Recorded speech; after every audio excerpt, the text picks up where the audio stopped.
Unique, time-tested, special, exemplary. These are some words and expressions that come quickly to mind while describing the India-Bhutan partnership and friendship.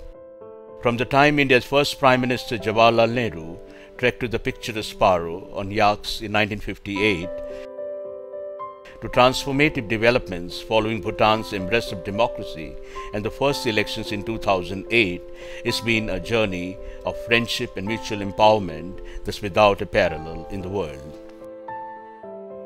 Not surprisingly, India's Prime Minister Narendra Modi had chosen Bhutan for his first state visit to a foreign country after taking charge of the world's most populous and vibrant democracy. The meeting between Prime Minister Modi and his Bhutanese counterpart Tshering Tobgay in New Delhi on May 27 has set the stage for galvanizing diplomatic engagement between India and Bhutan. In his meeting with Prime Minister Tshering Tobgay of Bhutan, PM conveyed his warm greetings and respects to His Majesty the King of Bhutan. He noted that India and Bhutan share a unique and special relationship with long-standing historical and cultural linkages.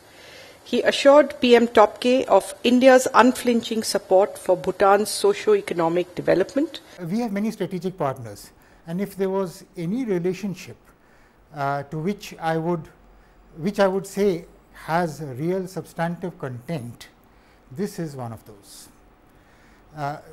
Prime Minister Modi at his swearing in had invited all the leaders of the SAARC countries and Mauritius, clearly indicating the priority that he attaches to the neighborhood in his foreign policy projections.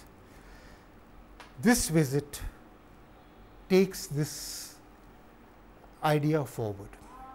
Here he is signaling that this relationship is something that we value, the trust, the confidence, the mutually beneficial cooperation, the intensity and depth of the interaction between the leaderships of Bhutan and India. They are all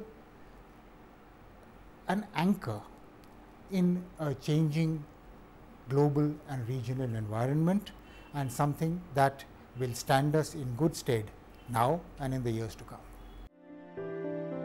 An exemplary model of good neighborliness and harmonious coexistence, India's relations with Bhutan, a country that prefers to measure its national wealth in terms of gross national happiness, are moved and grounded in centuries-old cultural links, but have effortlessly kept pace with the changing times.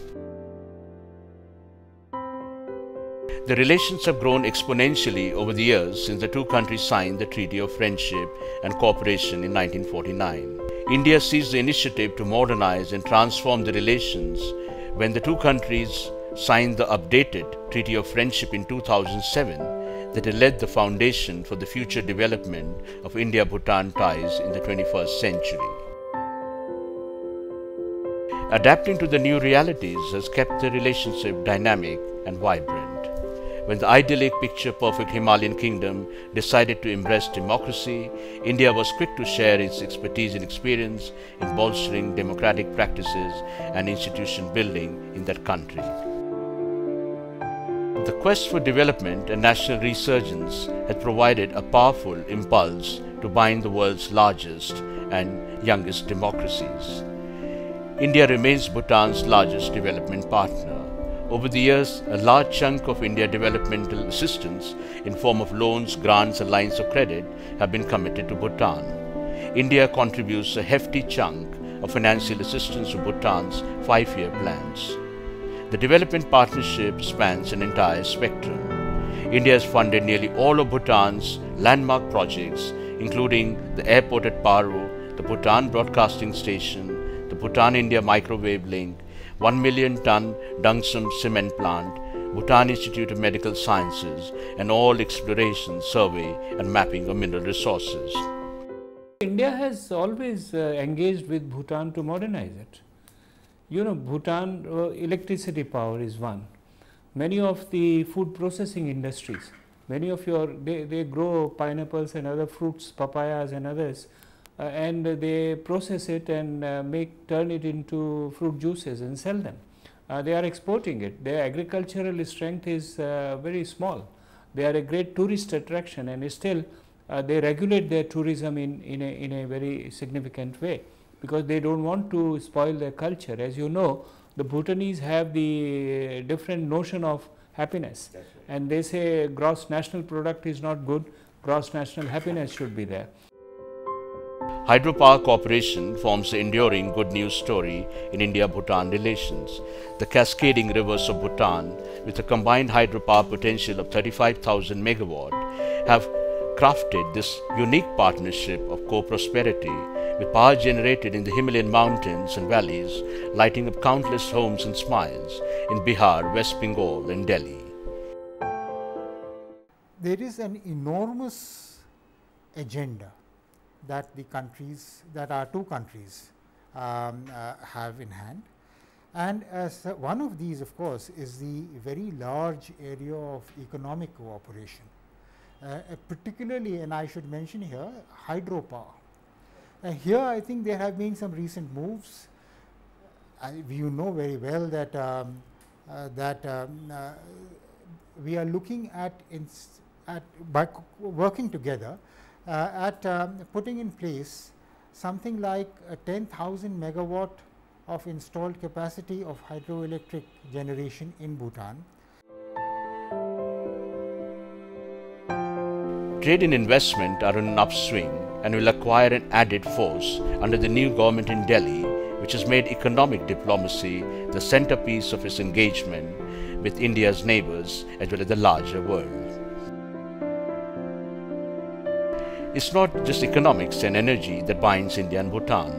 Trust in the strategic sphere is of paramount importance, and India's leaders have not forgotten how in 2003 the then King Jigme Singye Wangchuck personally led the offensive by the Royal Bhutan Army to cleanse anti-India insurgents from the Bhutanese soil.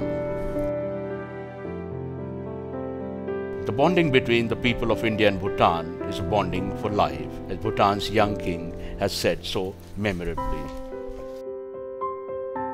Speaking at a state banquet in his honor on the eve of India's Republic Day in 2013, the king's speech bristled with eloquence. He said, "The destiny of Bhutan is intimately bound with that of India, and it is in our mutual interest to further the bonds of friendship and understanding." And many decades later, in a modernizing Bhutan, the king said, "My father declared, India is the cornerstone of our foreign policy." To these profound assertions of intimate bonds, I would like to state, India-Bhutan friendship is indispensable for the future success of Bhutan. If there is an indispensable partnership which is not located in the future, but in the here and the now, is that of India and Bhutan. And with the forthcoming visit of India's Prime Minister, this union of hearts and minds that marked the India-Bhutan friendship is poised to acquire fresh energy and sparkle.